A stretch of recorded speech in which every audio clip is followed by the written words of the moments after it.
दोस्तों, मेरा नाम सुरेश है। मैं मुंबई का रहने वाला हूँ। मेरी हाइट 5 फुट 6 इंच, गोरा शरीर, हैंडसम लड़का हूँ। मैं अभी बीए की तैयारी में लगा हुआ हूँ। यह कहानी तब की है जब मेरे दोस्त की शादी सीमा के साथ हो गई। वो अनारकली नाम की लड़की से बहुत मोहब्बत करता था, या उसका नाम था।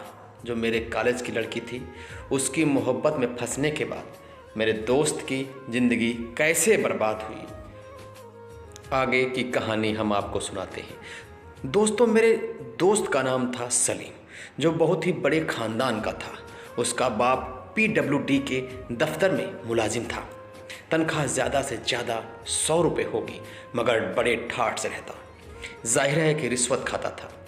यही वजह है कि सलीम अच्छे से अच्छा कपड़ा पहनता, जेब खर्च भी उसको काफ़ी मिलता, इसलिए कि वो अपने वालिदैन का इकलौता लड़का था।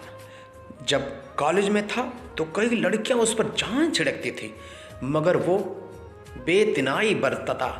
आखिर उसकी आंख एक शोख ओशंक लड़की, जिसकी नाम सीमा था, लड़ गई।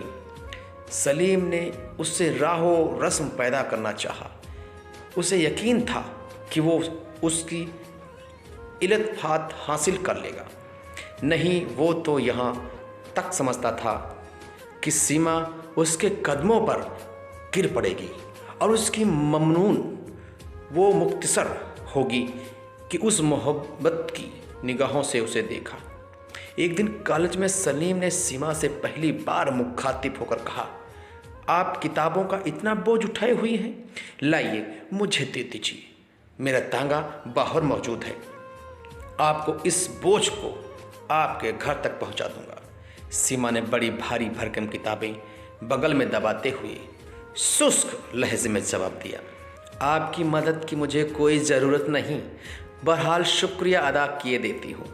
शहजादा सलीम को अपनी ज़िंदगी का सबसे बड़ा सदमा पहुँचा। चंद लम्हात के लिए वो अपनी खिफ्तत मिटा रहा था। इसके बाद उसने सीमा से कहा, औरत को मर्द के सहारे की ज़रूरत होती है। मुझे हैरत की है कि आपने मेरी पेशकश को क्यों ठुकरा दिया। सीमा का लहजा और ज़्यादा शुष्क हो गया। औरतों को मर्द के सहारे की ज़रूरत होगी, मगर फ़िलहाल मुझे ऐसी कोई ज़रूरत महसूस नहीं होती। आपकी पेशकश का शुक्रिया मैं अदा कर चुकी हूँ, इससे ज़्यादा आप और क्या चाहते हैं। ये कहकर सीमा चली गई। शहजादा सलीम, जो अनारकली के ख्वाब देख रहा था, आंखें झपकाता रह गया। उसने बहुत बुरी तरह शिकस्त खाई थी। इससे कब्ल उसकी ज़िंदगी में कई लड़कियां आ चुकी थी जो उसके अब्रू के इशारे पर चलती थी, मगर यह सीमा क्या समझती है अपने आप को।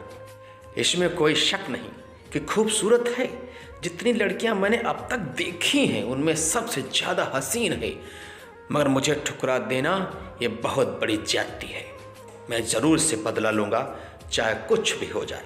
शहजादा सलीम ने उससे बदला लेने की कई स्कीमें बनाई, मगर बार बार वार साबित न हुई। उसने यहाँ तक सोचा कि उसकी नाक काट डालें, ये वो जुर्म कर बैठता, मगर उसे सीमा के चेहरे पर यह नाक बहुत पसंद थी। कोई बड़े से बड़ा मुसव्विर भी ऐसी नाक का तस्वुर नहीं कर सकता था। सलीम तो अपने इरादों में कामयाब न हुआ, मगर तकदीर ने उसकी मदद की। उसकी वालिदे ने उसके लिए रिश्ता ढूंढना शुरू कर दिया।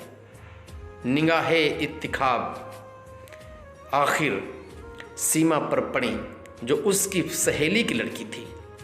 बात पक्की हो गई, मगर सलीम ने इनकार कर दिया। इस पर उसके वालिदैन बहुत नाराज हुए। घर में 10-12 रोज़ तक हंगामा मचा रहा। सलीम के वालिद ज़रा सख्त तबीयत के थे। उन्होंने उनसे कहा कि देखो, तुम्हें हमारा फैसला कबूल करना होगा, अन्यथा तुम्हारी शादी नहीं करेंगे। सलीम नाराज होकर घर से चला जाता है। फिर उसको किसी तरह से घर वापस लाया जाता है। सलीम हठ धर्म था। सलीम के पिता ने पूछा, तुम्हारी मर्जी क्या है? सलीम ने बताया कि मैं अनारकली से शादी करना चाहता हूँ। वह मेरे क्लास में पढ़ती थी। वह मैं उसे बेइंतहा मोहब्बत करता हूँ। उसके सिवा मैं किसी से मोहब्बत अथवा शादी नहीं कर सकता। उसके वालिद बेतहासा हंसने लगे। ख्याल के बच्चे, तुम्हारी शादी उसी लड़की से करार पाई है। क्या वह तुम्हें पसंद करती है?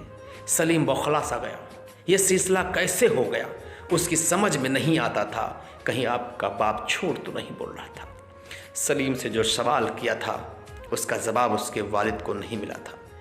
चुनांचे उन्हें कड़क से पूछा, सलीम मुझे बताओ, क्या सीमा तुम्हें पसंद करती है? सलीम कुछ भी नहीं बोल रहा था। वह बहुत ही घबराया और परेशान था। सलीम के वालिद ने अपने गंजे सर को थोड़ी देर खुजलाया और कहा, तो फिर यह रिश्ता नहीं होना चाहिए। मैं तुम्हारी माँ से कहता हूँ कि वो लड़की वालों से कह दे कि लड़का राजी नहीं है। सलीम एकदम जज्बाती हो गया। नहीं अब्बा जान, ऐसा न कीजिए। शादी हो जाए तो सब कुछ ठीक हो जाएगा। मैं उससे ठेकेदार के और किसी की मोहब्बत अकारत नहीं जाती है, लेकिन आप लोगों को मेरा मतलब है सीमा को ये पता न लगने दीजिए कि उसका ब्याह मुझसे हो रहा है, जिससे वह बेरुखी और ये बेइंतनाई का इजहार कर चुकी है। उसके बाप ने अपने गंजे सर पर हाथ फेरा। मैं इस बारे में सोचूंगा, ये कहकर वो चले गए। उन्हें एक ठेकेदार से रिश्वत वसूल करनी थी।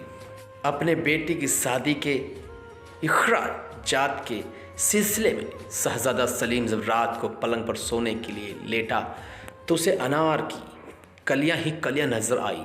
सारी रात वो उनके ख्वाब देखता रहा। घोड़े पे सवार बाग में आया है, शाहाना लिबास पहने अपने अस्प ताजी से उतरकर बाग की एक रविश पर जा रहा है।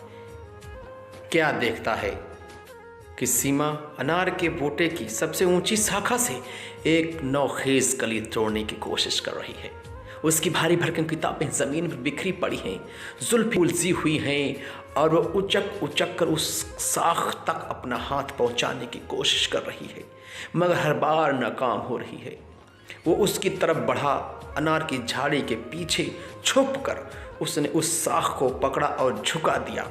सीमा ने वो कली तोड़ ली जिसके लिए वो इतनी कोशिश कर रही थी, लेकिन फौरन उसे इस बात का एहसास हुआ कि वो शाख नीचे कैसे झुक गई। वो अभी यह सोच ही रही थी कि शहजादा सलीम उसके पास पहुंच गया। सीमा घबरा गई, लेकिन संभल कर उसने अपनी किताबें उठाई और बगल में दबा ली। अनारकली अपने जोड़े में उड़स ली और ये शुष्क अल्फाज कहकर वहाँ से चली गई, आपकी इमदाद की मुझे कोई ज़रूरत नहीं। बहरहाल शुक्रिया अदा किए देती हूँ। तमाम रात तो इसी किस्म के ख्वाब देखता रहा। सीमा उसकी भारी भरकम किताबें, अनार की कलियाँ और शादी की धूमधाम। शादी हो गई। शहजादा सलीम ने उस तकरीब पर अपनी अनारकली की एक झलक भी नहीं देख पाई थी। वो उस लम्हे के लिए तड़प रहा था जब सीमा उसकी आगोश में होगी। वो उसे इतना प्यार करेगा कि वो तंग आकर रोना शुरू कर देगी। सलीम को रोने वाली लड़कियां बहुत पसंद थी। उसका ये फलसफा था कि औरत जब रो रही हो तो बहुत हसीन हो जाती है। उसके आंसू शबनम के कतरों के मानिंद होते हैं, जो मर्द के जज्बात के फूलों पर टपकते हैं, जिनसे उसे ऐसी राहत, ऐसी फितरत मिलती है जो और किसी वक्त नसीब नहीं हो सकती। सलीम ऐसे से ख्वाब देख रहा था जो दिल में सजाए काफ़ी दिनों से बैठा था। आखिर सलीम की शादी बड़े धूमधाम के साथ हो जाती है। अब रात के 10 बजे दुल्हन को हुल्स ए उर्सी में दाखिल कर दिया। सलीम को भी इजाज़त मिल गई कि वो उस कमरे में जा सकता है। लड़कियों की छेड़छाड़ और रस्म और रसूख सब खत्म हो गई थी। वो कमरे के अंदर दाखिल हुआ। फूलों से सजी हुई मसहरी पर दुल्हन घूंघट काढ़े रेशम की गठड़ी बनी बैठी थी। शहजादा सलीम ने ख़ास एहतिमाम कर लिया था कि फूल अनार की कलियां हों। वो धड़कते हुए दिल के साथ मसहरी की तरफ बढ़ा और दुल्हन के पास बैठ गया। काफ़ी देर तक वो अपनी बीवी से कोई बात न कर सका। उसको ऐसा महसूस होता था कि उसकी बगल में किताबें होंगी जिनको वो उठाने नहीं देगी। आखिर उसने बड़ी ज़रूरत से काम लिया और उसे कहा सीमा। ये नाम लेते ही उसकी जुबान खुश्क हो गई, लेकिन उसने फिर ज़रूरत फराहम की और अपने दुल्हन के चेहरे से घूंघट उठाया और भौचक्का रह गया। ये सीमा नहीं थी, कोई और है, कोई और लड़की थी। अनारकली की सारी कलियां उसको ऐसा महसूस हो रहा था कि मुरझा गई हैं। सलीम अपने कमरे से बाहर जाता है और अपने अब्बू को बुलाता है कि आपने मेरे साथ धोखा किया है। अब्बू उसको बैठा कर समझाते हैं, बेटा ज़िंदगी में अगर किसी से तुमने मोहब्बत की है और तुम्हारा साथ नहीं दे रही है तो किसी और से शादी करना ही ज़िंदगी का मतलब है, और तुम ज़िंदगी का मतलब समझ गए हो। अब तुम मेरे कहने पर चलो, इसी के साथ में अपनी ज़िंदगी बिताओ और मज़े करो। सलीम भी क्या करता न करता अपने पिता की बात मान जाता है और सारी रात अपनी बीवी को कभी आगे से कभी पीछे से लगातार बाजा बजाने लगता है। सारी रात उसको पानी पिला पिला के इतना बजाता है कि सारी रात सोने नहीं देता। सुबह चलना बड़ा मुश्किल होता है। कहती सलीम बहुत दर्द हो रहा है। सलीम चुपचाप सोता रहता है। दोस्तों, इसकी सुहागरात तो हो जाती है और ज़िंदगी हंसी से गुजरने लगती है। तो दोस्तों, कहानी अच्छी लगी हो तो चैनल को सब्सक्राइब जरूर कर लें। धन्यवाद।